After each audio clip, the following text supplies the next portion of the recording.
Hello everyone, welcome to our channel. Dubai व्लॉगच्या पुढच्या व्हिडिओमध्ये तुमच्या सगळ्यांचं खूप खूप स्वागत आहे.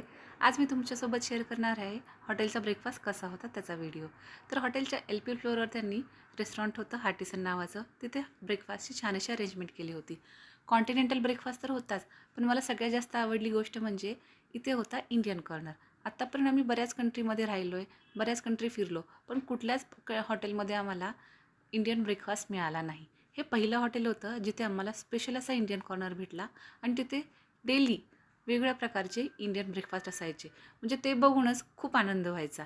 बऱ्याच वेळा आमचे हाल व्हायचे जेवणाचे, कारण की ब्रेकफास्टच्या वेळेस जर काही उपवास असेल, सोमवार वगैरे असे वार असल्यानंतर आपण अंडं वगैरे खाऊ शकत नाही, त्यावेळेस मग जास्त ब्रेकफास्ट करता येत नसायचा.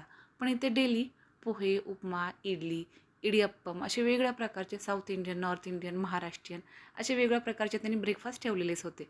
कॉन्टिनेंटल ब्रेकफास्ट तर होताच, पण पोहे उपमा बघून जो आनंद होतो तो वेगळाच होता आनंद.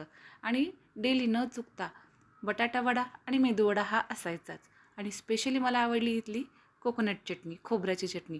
कोवळ्या खोबऱ्याची सुंदर अशी चटणी होती.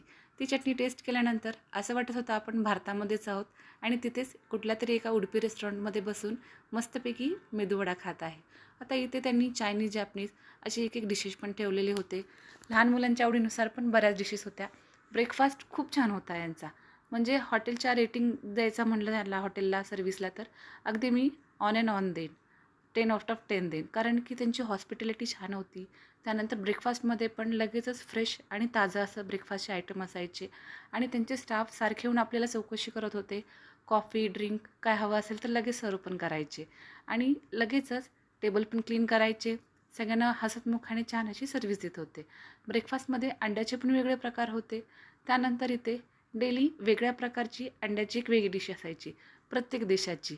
आणि ही वेगळी डिश अशी बघून आपल्याला लक्षात पण येत नव्हतं की अंड्याचे एवढे प्रकार पण असू शकतात. त्यानंतर ऑमलेट जे होतं ते पण छान असायचं. छानपैकी स्टफ्ड आहे असे ऑमलेट पण होते. वेगळ्या प्रकारचे ज्यूस होते. कॉफीचे पण सगळे प्रकार होते आणि आपल्या डिमांडनुसार आपल्याला कस्टमाइज करून छान असं ते ऑमलेट पण बनवून देत होते आणि आपल्या टेबलवर आणून देत होते. एकंदरीत यांचा ब्रेकफास्ट तर छान होता, पण स्टाफची हॉस्पिटॅलिटी पण खूप छान होती.